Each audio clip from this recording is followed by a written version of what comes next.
Siempre hemos sostenido que estamos viviendo una intensa lucha de clases y muchos se preguntarán ¿por qué partimos de esta caracterización?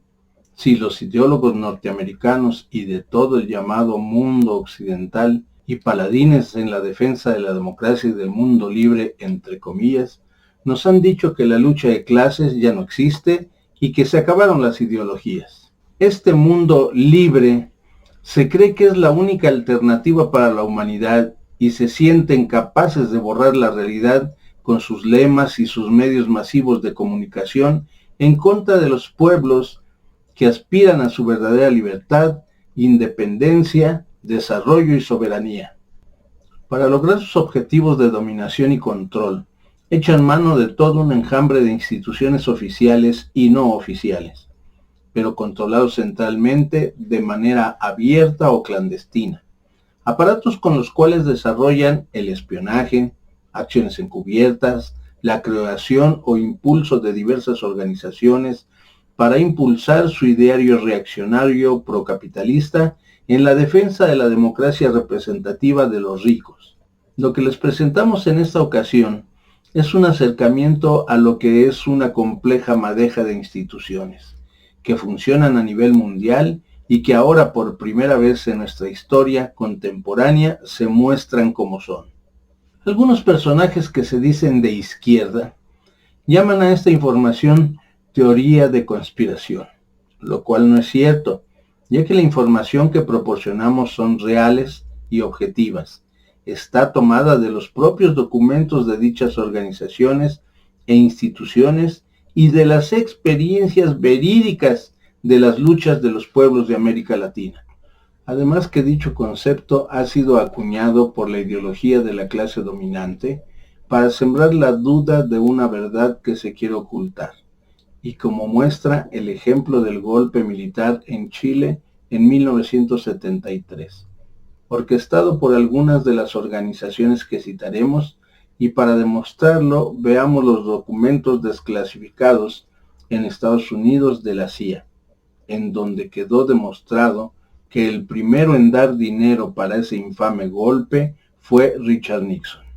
Lo que se llama derecha es una corriente política auspiciado por empresarios, altos funcionarios, políticos, iglesias, sectas, fundaciones y gobiernos de países desarrollados que han impulsado la creación de instituciones gubernamentales oficiales y también clandestinas, incluso terroristas como la CIA, con la finalidad de, según ellos, salvar el mundo del comunismo, conservar la democracia y la libertad, entre comillas, en resumen, conservar el estilo de vida norteamericano por encima de las culturas, tradiciones y formas de vida de nuestros pueblos latinoamericanos. El gobierno de los Estados Unidos es el principal promotor de la derecha, la cual, si nos informamos, está ganando terreno en el mundo, pues al percatarse que un país está luchando por alcanzar la libertad, independencia y desarrollo, acuden inmediatamente y ponen a funcionar sus instituciones, fundaciones, las organizaciones no gubernamentales, sus embajadas, sus organizaciones clandestinas y empiezan a cooptar adeptos dentro de los trabajadores, grandes y pequeños empresarios, campesinos, estudiantes, empleados, sindicatos, las sectas religiosas, las cúpulas del alto clero, entre otros. En todos los casos, su trabajo no es improvisado y lo vienen preparando para usarlo cuando sea necesario. En el caso de nuestro país, desde que ganó Andrés Manuel López Obrador en julio de 2018, comenzaron a echar a andar esa perversa maquinaria de la derecha, la cual estuvo latente hasta que apareció en escena el Frente Nacional Anti-AMLO, FRENA, en mayo de 2020, compuesto por apenas 67 ciudadanos, organización que se dedicó a insultar al presidente y a pretender desprestigiar sus programas de gobierno mediante noticias falsas y al mismo tiempo provocar caos y violencia. En esta experiencia aparecieron varias expresiones del actuar de la derecha. 1. La movilización del Zócalo, que se trató de una clara provocación esperando que las fuerzas del orden los reprimieran. 2. Dicha organización estaba claramente financiada por empresarios, el alto clero, pseudointelectuales, entre otros. 3. El aparato de los medios masivos de comunicación, televisión, radio, periódicos, revistas y redes sociales, al dejar de recibir chayotes multimillonarios, empezaron a atacar y desprestigiar al gobierno en turno y sus reformas constitucionales. 4. Quedó claro que este primer intento de debilitar la fuerza del presidente fue un fracaso.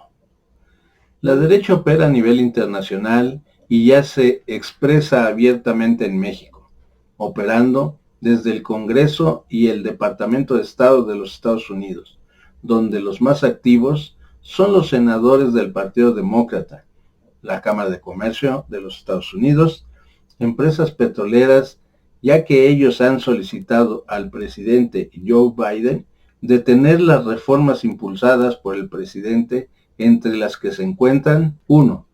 Ley de hidrocarburos. 2. La reforma al Poder Judicial. 3.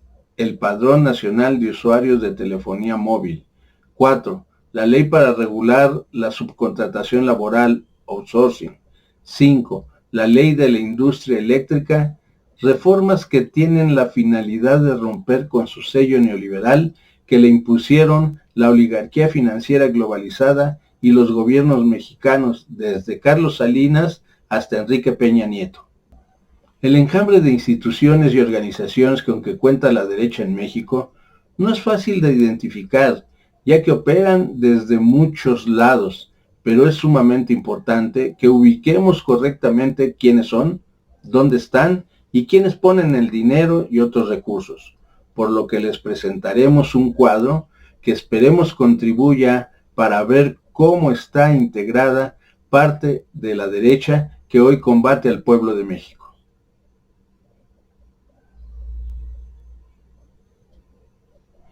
¿Cuál es la finalidad de la derecha en esta lucha? Mantener la política económica neoliberal, donde solamente se han beneficiado las empresas transnacionales globales, especialmente las gringas, los grandes monopolios nacionales y sus dueños como son el Congreso de los Estados Unidos, el Departamento de Estado de los Estados Unidos, la Fundación Nacional para la Democracia NED, fundación que fue creada para contribuir a la lucha anticomunista durante la Guerra Fría y que hasta entonces la CIA llevaba a cabo este tipo de financiamiento.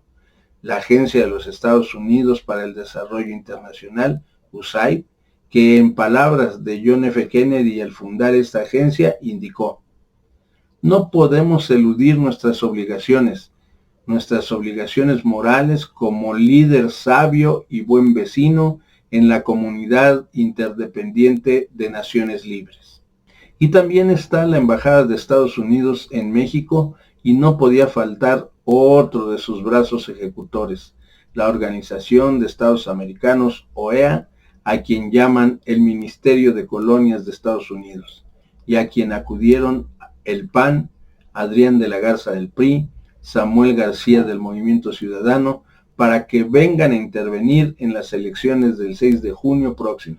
Al momento de realizar este video, ha quedado al descubierto el financiamiento de los Estados Unidos hacia la derecha mexicana, a través de su Departamento de Estado, la USAID y la Fundación NED, quienes operan en el mundo y particularmente en América Latina, para detener la lucha de los pueblos por una verdadera democracia participativa, que han promovido los golpes de Estado como en Bolivia, la intromisión en procesos electorales como en Ecuador, Perú, apuntalando la lucha contra Cuba, Venezuela, Nicaragua y otros.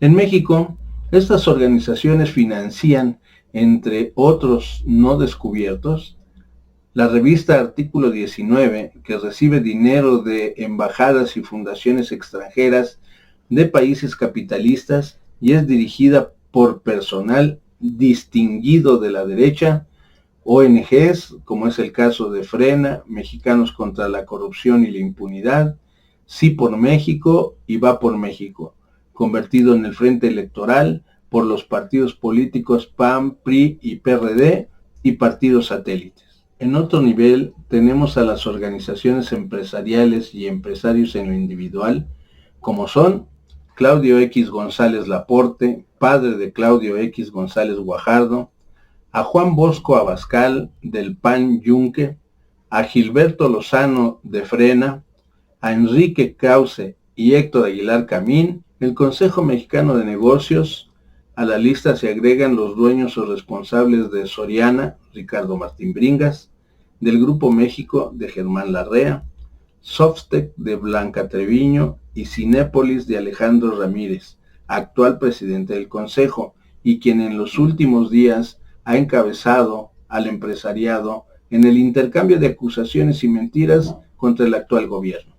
Todas estas instituciones y organizaciones oficiales y clandestinas, nacionales y extranjeras, así como los grandes empresarios mexicanos, conforman y están a la orden de la clase dominante en su lucha diaria en contra de los trabajadores, empleados, campesinos, jóvenes, medianos y pequeños empresarios que conforman la clase dominada.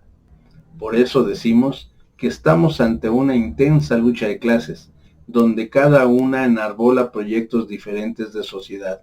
Por un lado, la clase dominante representa el capitalismo neoliberal y la clase dominada a los trabajadores del país que aspiran a una sociedad libre, democrática, desarrollada e independiente, sin la explotación del hombre por el hombre. Si les gustó este video, denle like, suscríbanse y denle clic en la campanita. Ayúdenos compartiendo este video para hacerlo viral. Gracias y hasta la próxima.